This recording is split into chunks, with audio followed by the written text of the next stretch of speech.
All right, good morning. I think we'll get started here. My name's Ben Bobrow, so it's a huge honor for me to be here and get to talk with you and meet with you. Several of the people are my colleagues from Arizona. A lot of the things I'm going to talk to you about are actually things they've done and lives that they've saved in Arizona. And I'm going to share with you some of the things that they've done.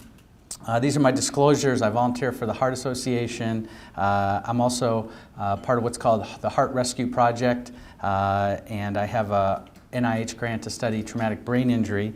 And I will tell you that I'm an admitted resuscitation, I call activist. My wife says addict, but it's activist. Some people will say junkie. This is where I work. I'll tell you a little bit about myself. I'm an emergency physician. I work at Maricopa Medical Center, which is the public hospital in Phoenix, and we have the residency training program, and we're the teaching hospital for the College of Medicine in Phoenix, and I have a fellowship program, so I'm very happy to be there. And I'll tell you that that's a little bit about me. I'm also an EMS medical director. I actually know quite a bit about you just by the fact that you're already here. And I'm going to show you what I already know about you. Signing up for this, you thought that we just buzzed you. You got that little electronic verification just to get your breakfast, but actually we've been studying you. And this is what I already know. I've enrolled you all in this 8 a.m. Last day of the EMS Expo CPR study. Here are the study results. There were 177 of you who actually voluntarily signed up for an 8 a.m. CPR talk. That told me a lot about you.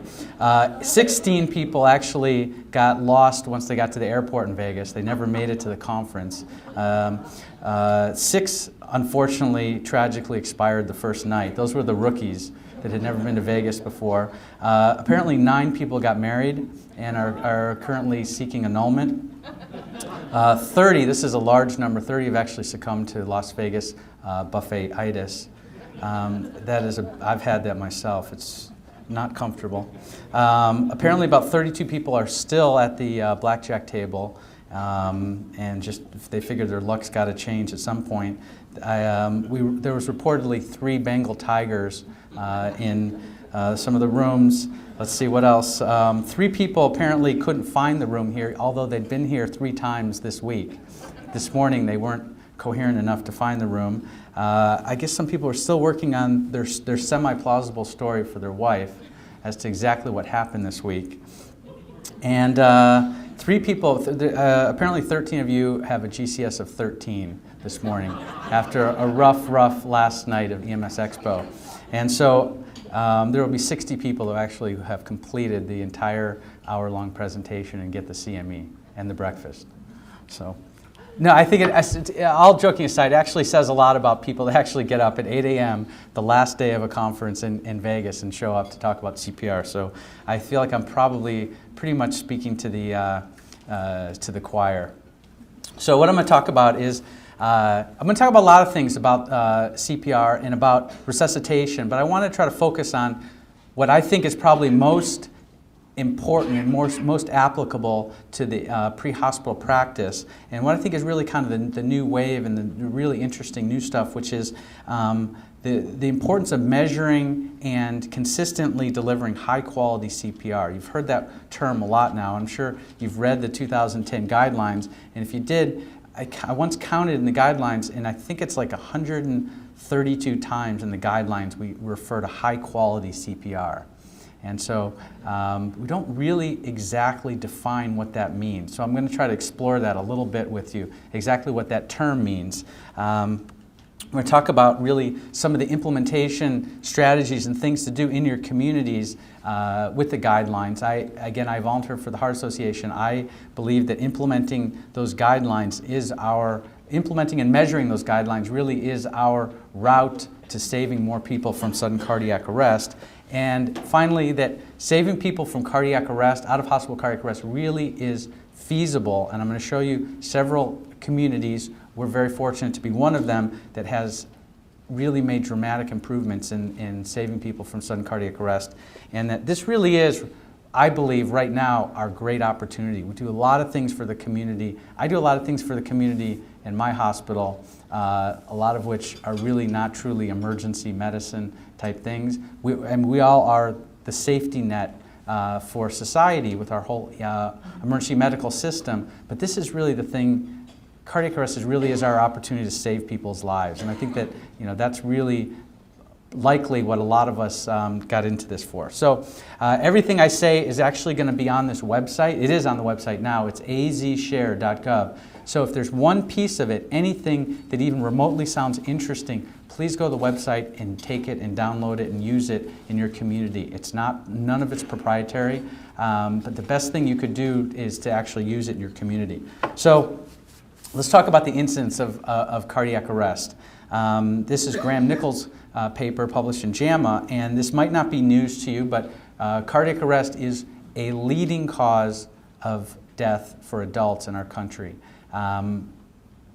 It really is, kind of qualifies as a public health problem. It's so common, and I know that many of you, likely like me, have been affected by this even in our personal lives with family or friends. Why? I'm not sure. Why cardiac arrest is so prevalent? There's lots of potential explanations. It will take people far smarter than me to actually figure out why cardiac arrest is so prevalent in the United States. I feel like I'm at risk now from all the passive smoke I got last night just walking to and from my room. Not to mention I'm going to have to get my clothes dry cleaned. So what you might not know is that survival from cardiac arrest varies dramatically. In fact, there's a 500% difference, a five-fold difference in survival depending on what city you're in. And this is all, again, this is one of Graham Nichols' other papers that's really important and tells us that survival varies so widely. I mean, think about what other life-threatening illness you have a 5 times better chance of surviving just based on what city you're in. I don't think the public actually understands that. They probably wouldn't tolerate it. If you think about things like crime and murder rates. I mean, if one city had a murder rate that was 5 times higher, we would be hearing about it every day. And the interesting thing is these are actually cities where cardiac arrest is really, really a priority in this group, and there was a 5-fold difference. And so I'm just kind of curious, just by a show of hands, and again, we're just friends in the room, whose community to actually measure the incidence and outcomes from cardiac arrest? Can you just show me who does that in their community? All right, so a minority, a vast minority. That's something that has to change and is going to change. We're not going to really, as a country, improve cardiac arrest survival until we're all measuring something. It's almost impossible to actually improve something if you can't even measure it, right? So the thing that really catches my imagination about cardiac arrest is that there are communities that have shown over the years that they can save a lot of people from cardiac arrest. But as a country, if we look at actually the entire country, and this is a meta-analysis that shows over the last 30 years, as a country, we really haven't moved the needle from in survival from sudden cardiac arrest. But we have a lot of communities that actually have done it individually. And so, really the question is, what do we have to do to get that type of care into all of our communities so we have more survivors? So what's the problem? Well, there's a lot of problems with cardiac arrest. One is that it's a very, very time-sensitive illness. And so from the time that someone goes into cardiac arrest, CPR has to be started immediately. And getting return of spontaneous circulation only happens in a relatively small proportion of those patients, right? You all know that. And then even a smaller proportion of those patients go on to survive from the hospital, somewhere around 5 to 8%, depending on what community you live in. So that's a really, really small subset of those patients that actually survive.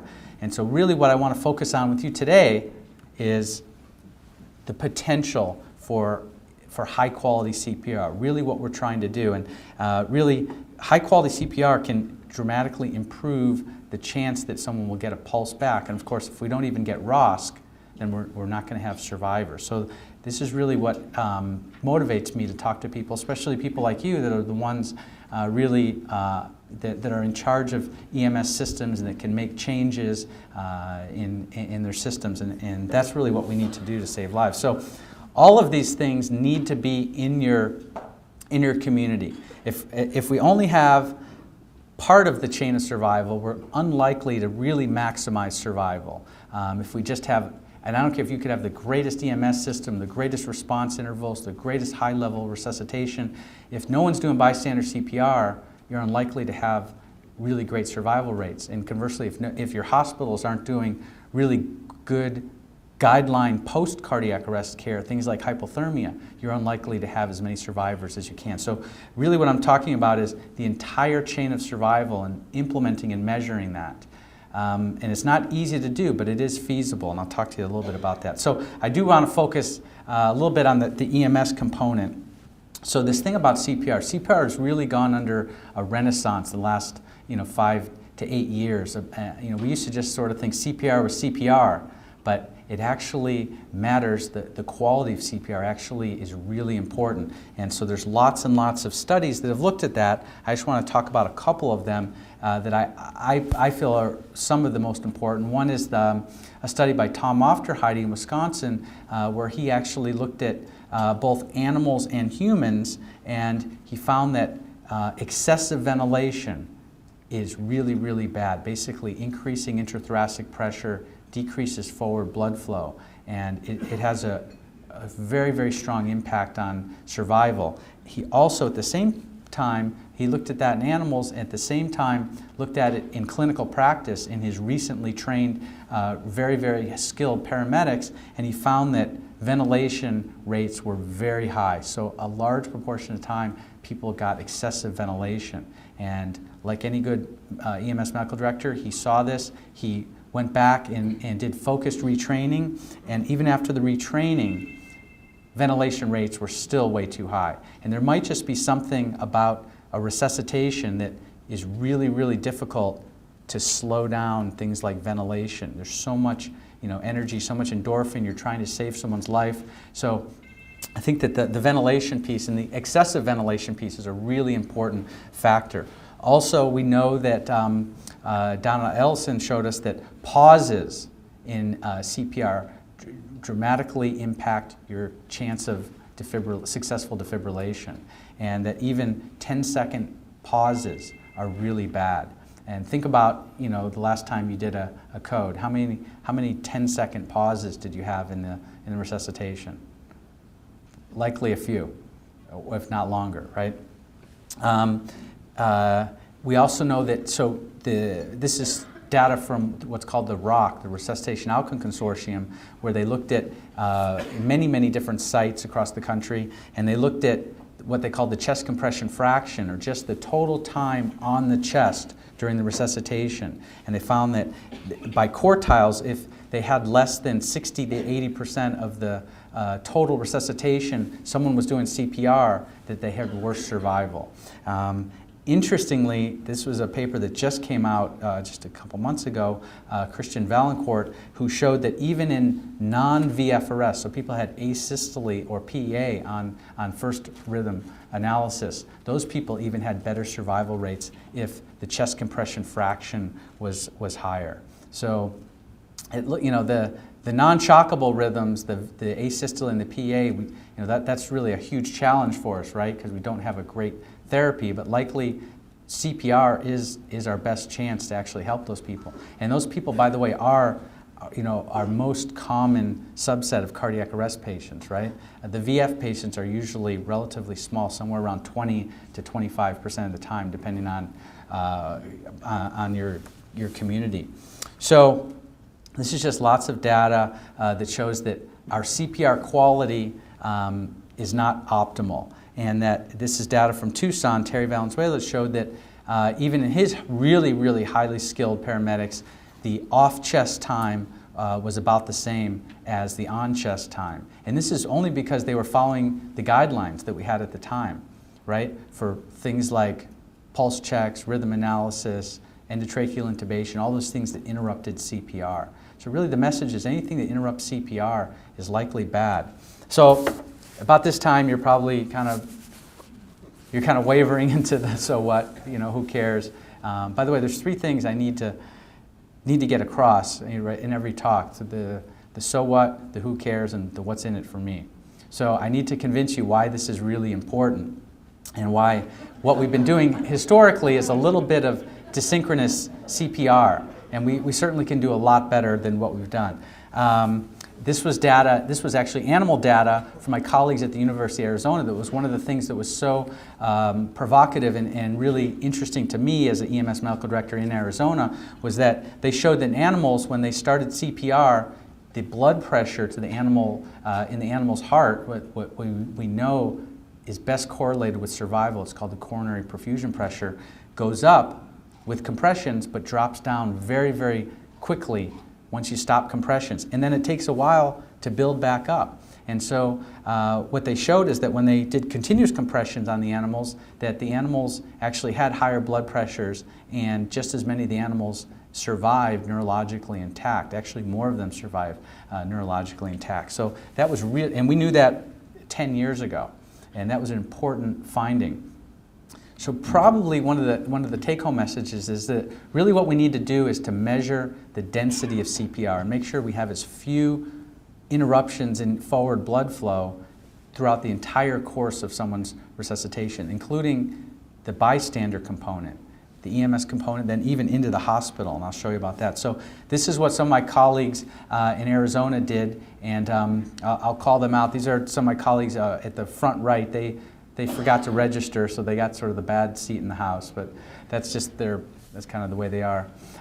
So they, in about 2005, 2006, implemented this protocol at the Mesa Fire Department, amongst other fire departments in Arizona. And really you probably heard about this concept of cardiocerebral resuscitation, or what we also called minimally interrupted cardiac resuscitation. And the whole goal was really to minimize pauses and to minimize excessive ventilation. So what you see is that bystanders were trained and told to do compression-only CPR. They got instructions from dispatchers to do that. Every patient gets pre-200 uninterrupted, high-quality pre-shock chest compressions, a single shock if indicated, then immediate post-shock compressions, and they delayed the pause for the invasive airway till about 6 to 8 minutes later. And then if there was no return of spontaneous circulation, they went back to routine advanced life support. So this is what they did, this is what they found, and they tripled neurologically intact survival from cardiac arrest. And my hat's off to them, because nobody on a large scale had done that. So we showed that, and they got a very prestigious award in 2007 by the American Heart Association for something that actually wasn't, at that time, really an AHA sanctioned or guideline protocol. But a lot of people said, well, there was something unique about Arizona's EMS system. They have very, very short response times. They have special equipment. There's special training. There's something. Well, there is something special about them, but I don't think it was the response times, the very short response times. We actually have rather areas that are pretty remote, for sure, as many of your communities do. But lots of people around the country in EMS took note of this, and I think it helped a lot of people, especially a lot of people in Arizona, really believe that we could save a lot of people from cardiac arrest. And now we have a lot of EMTs and paramedics who are actually believers, and they're really, really focusing on high-quality CPR. So this is what the guidelines said we're supposed to do. So we're supposed to do all this stuff and high-quality, uninterrupted, multi-rescuer CPR. It's a real challenge to do that, and so it doesn't happen automatically. You have to train and practice and rehearse. So I'm just going to kind of show you how the Mesa Fire Department actually did that. This is an important piece also that's in the guidelines, is the data collection, and I alluded to that at the beginning, that really you can't improve something if you're not measuring it. So that really goes also for CPR quality. I believe we have to have, we have to measure our CPR to be able to improve it, and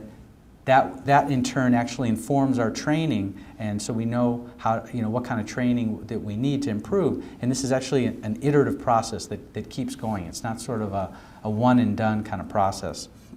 These are some of the challenges, this is straight out of the guidelines, some of the challenges that we know people have with delivering high quality CPR, things like excessive interruptions for all those things, excessive ventilation, I talked about that, prolonged interruptions to CPR before and after the shock. There's something really, really important about that peri-shock period, right around the defibrillation, that really interruptions in CPR at that time are really important. So trying to minimize pauses always, but especially around the shock. And this is actually what the guideline says about this concept of using CPR feedback that I'll talk about. The reality is we don't yet know for sure how CPR feedback helps us with survival. We do know that it actually helps us with CPR quality and can also help us with training. Using what we call real-time audiovisual CPR feedback can help us with retention and training. I like to show this. This is, I was in China this year. This is the Beijing 999 system. Beijing has 20 million people, and so they actually have two numbers. They have 119 and 999. And I kept asking, how do you know which one to call? And nobody could tell me.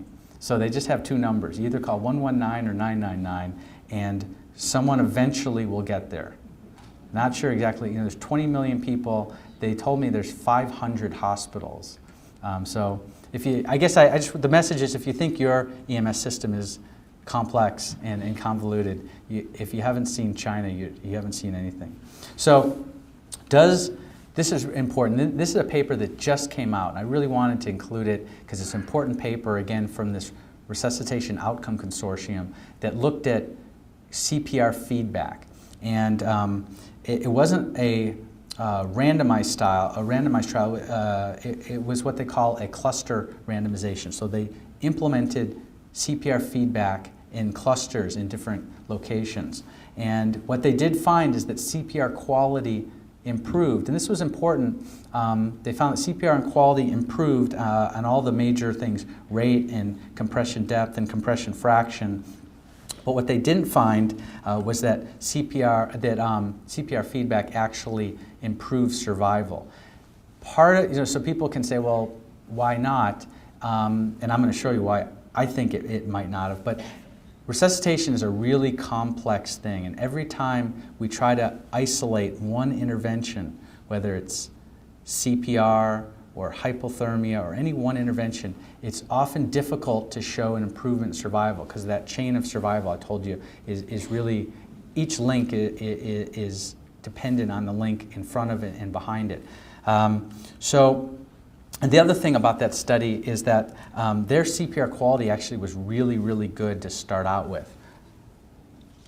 These are a bunch of cities that are in these CPR studies year after year. So they're really, really focused on this. So what I don't know is that in a community that really hadn't worked on their CPR, if the results would be the same. But I'm going to show you what happened in Arizona. So again, these were some of my colleagues in Mesa and some of my colleagues in northern Arizona at Guardian Medical Transport. And this is almost 2 years ago. What, Terry, how many, is it almost 2 years, a year and a half? Since we started?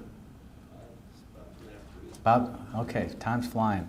So, we started this before the 2010 guidelines, well before that, and really the goal was to improve our resuscitation quality, and I was really, really honored to be part of this. But what they did is I gave them a few kind of basic framework guideline things, and then they took it to the next level. I'm going to share with you what they did. And sort of the goal was that they actually combined about 450 providers to focus on high quality CPR, and they were going to do this with a combination of things. So not just using CPR feedback like that study did, but also to implement specialized training and really sort of scenario-based training, and to focus on the concepts of minimally interrupted CPR. So not just, in other words, not just turning a switch on, but really, really enlightening people on what they need to do, and then collecting data going forward as sort of the culture.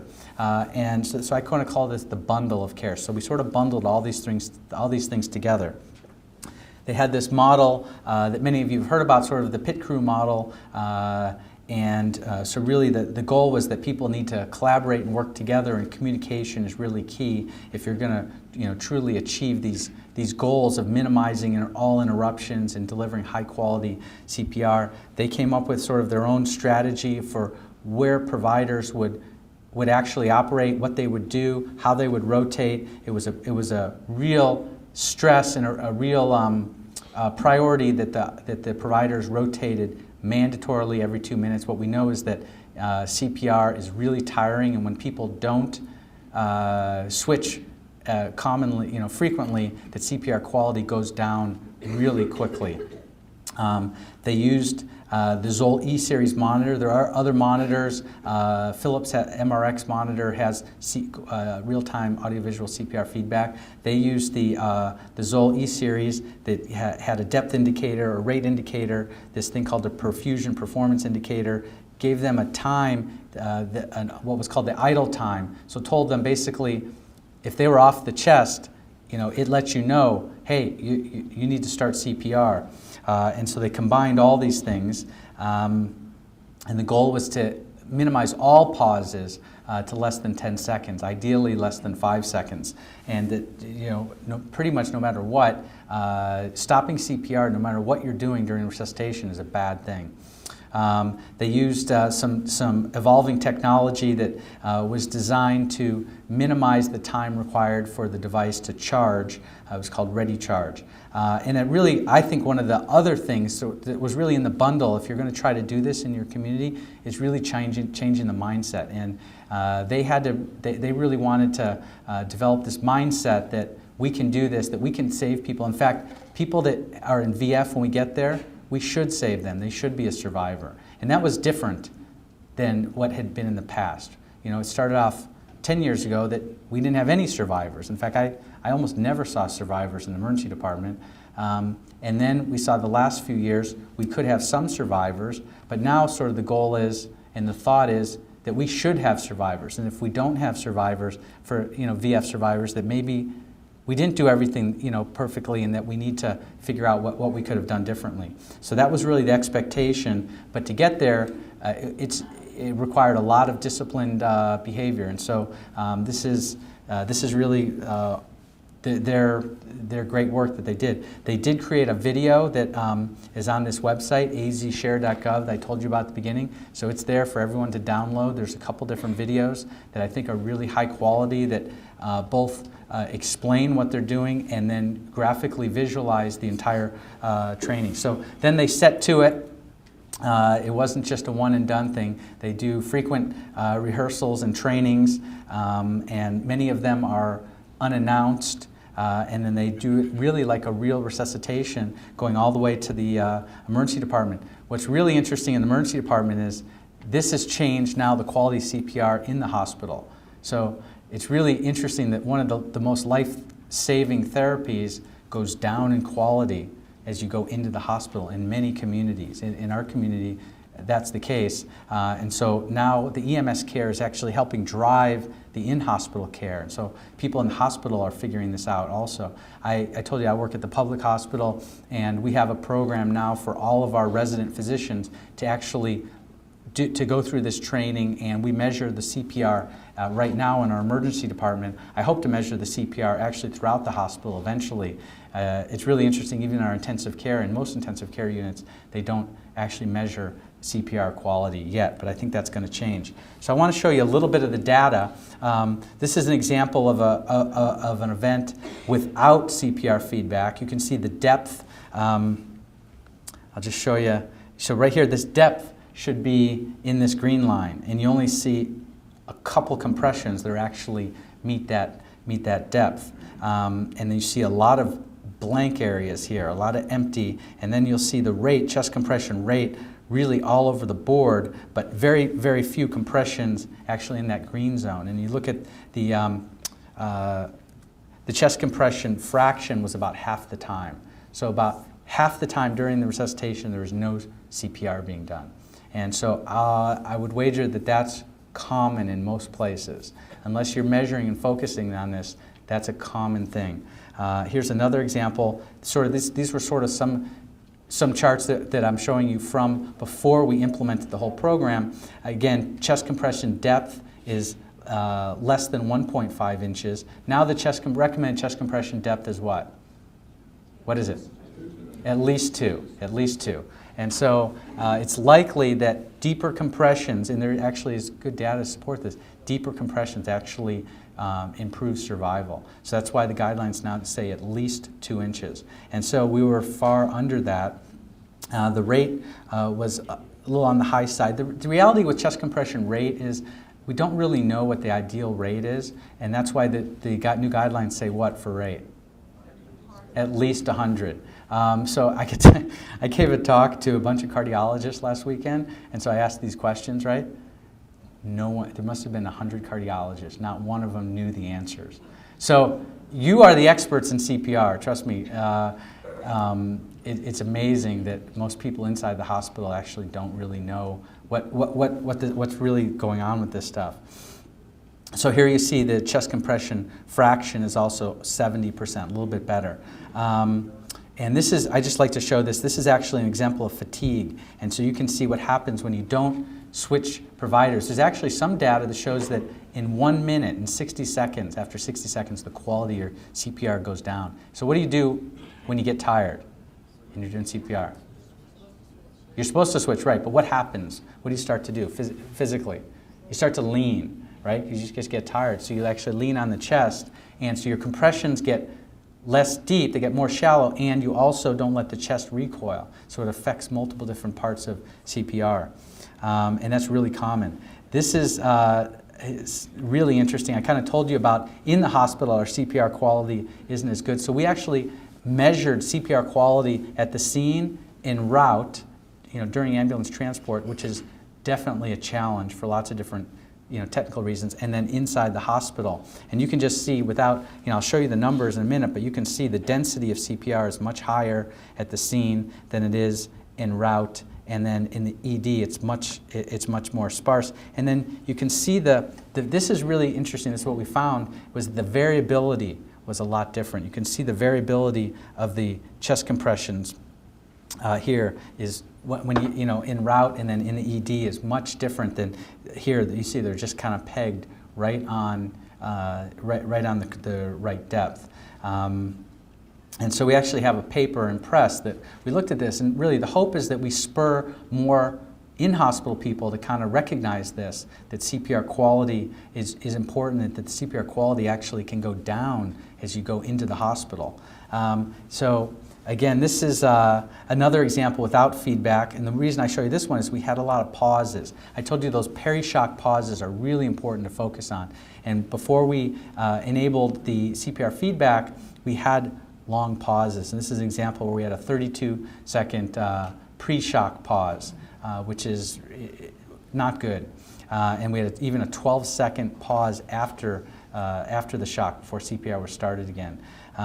So I want to show you a couple examples now that after we implemented the training, the feedback, and the debriefing. And just for example, you look at this one, this patient got multiple shocks, you can see up here, but look at the CPR density. It's much, much more dense, and almost all the compressions, or a high majority of them, are in the right depth. In fact, the average depth was 2.3 inches, which is not easy to do. We wanted to be over 2, somewhere between 2 and 2.5. It's not easy physically to do that. It's really challenging. But with rotating providers and I guess steroids for the providers, they're able to do it. These guys they're kind of supermen.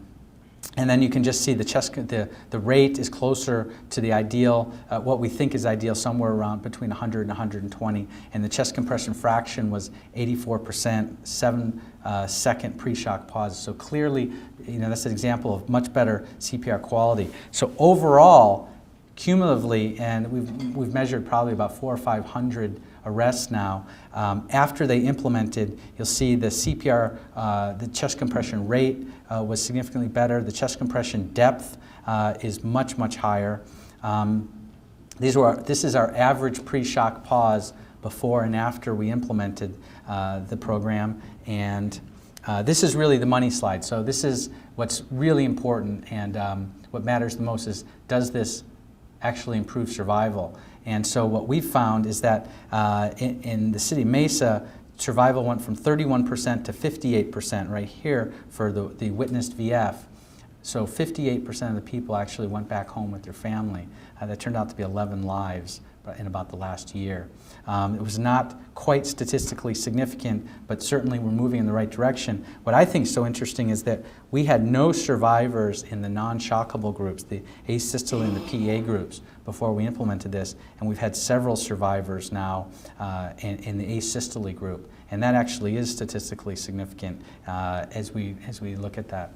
So human CPR is a challenge. You know, we're not machines, we're flawed. I'll put this slide up there because everyone always asks, if I don't put a slide about mechanical CPR, it's always the first question. There are several different devices and even mechanical CPR devices. Which ones work? We don't yet know for sure. There's some conflicting evidence in the past about improving survival with mechanical CPR. There's a very large, well-done study that's completed now looking at the Zoll Autopulse, and that should be out soon. So the answer is we don't really yet know about mechanical CPR. Certainly there's lots of advantages of mechanical CPR for different situations and scenarios, depending on your staffing model and your transport times and things like that. But I think that the jury's still out on mechanical CPR. That's my humble opinion. I have to talk a little bit about bystander CPR, because I told you at the beginning that we can have the greatest EMS response, the greatest EMS system, but if we're not getting bystanders to do CPR in our community, we're unlikely to save as many people as possible. So bystander CPR has an enormous impact on survival, and these are some of the published bystander CPR rates.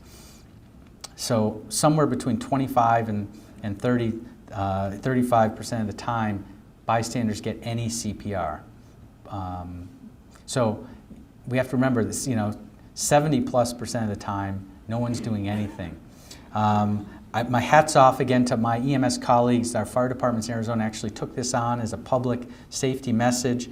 They've trained thousands and thousands of people, and most importantly, our bystander CPR rate, I told you it was so important, we actually have been measuring it, and now it went from about 25% to about 40%, which is great. We're heading the right direction, but still 60% of the time, no one's getting any bystander CPR. And so it's sort of a whole nother important part of your EMS system, and certainly a great public safety message that they took on. I think children should learn CPR. This is my son. This is his job. He tests mannequins. So he gets lunch if he does for every 500 mannequins that he tests. I really think that CPR in the schools is a huge thing, and that if there's a way that we, and this eventually will happen, but if you have a chance to kind of advocate for that in your community, that's a huge thing. I know a lot of people do CPR training in their schools, the EMS agencies and fire departments do. The goal is that, the kids aren't so likely to see someone who has cardiac arrest, but what we want to do is to create, a community, a culture where CPR is really it's sort of, everyone knows it. It's kind of like riding a bicycle, and we're not there yet, but that's really where we need to go towards. A little bit about dispatch CPR, and so this is really, I think, because I told you that we've done all this training in Arizona, we've gotten up to about a 40% bystander CPR rate. I believe that the only way we can really get to the next level is to have a really, really good dispatch-assisted CPR program. And I have to bring this up because many of you in the room likely are involved with dispatch protocols and dispatch training, and if you do, this would be a really important thing for you to focus on. And just to kind of keep in mind, this is the goal, is that dispatchers can get people to do CPR over the phone, and that will ultimately result in more survivors. And you have to kind of have a strategy how to do this. And it has to be a very concise and focused strategy. And so there's actually information coming out. There's actually, this is already in our guidelines, the HA guidelines, but there's even a new scientific advisory statement on dispatch-assisted CPR. I want to show you a little bit of kind of neat technology that's coming out. Who's seen this, the Santa Ramon iPhone app? So a lot of people have already seen this. There's actually a group in the San Ramon Valley Fire Department who developed an iPhone app that helps link up potential rescuers with cardiac arrest victims, real time, and it tells them how to get to the victim. And it has the ability to overlay an AED registry with locations of AEDs. And so it's really exciting. I'm very encouraged by this. What you still have to remember is this is not like the solution. You still have to have a great EMS system. You still have to have bystanders that are able and willing to do CPR. But this is a way to potentially link up rescuers with cardiac arrest victims, so we can actually save more lives. It's all about the survivors. I always like this slide. It's one of our cardiac arrest survivors, and his license plate back to life. And he was a police officer who had a sudden cardiac arrest at 35, and he's doing phenomenally. So all these things matter. What matters the most?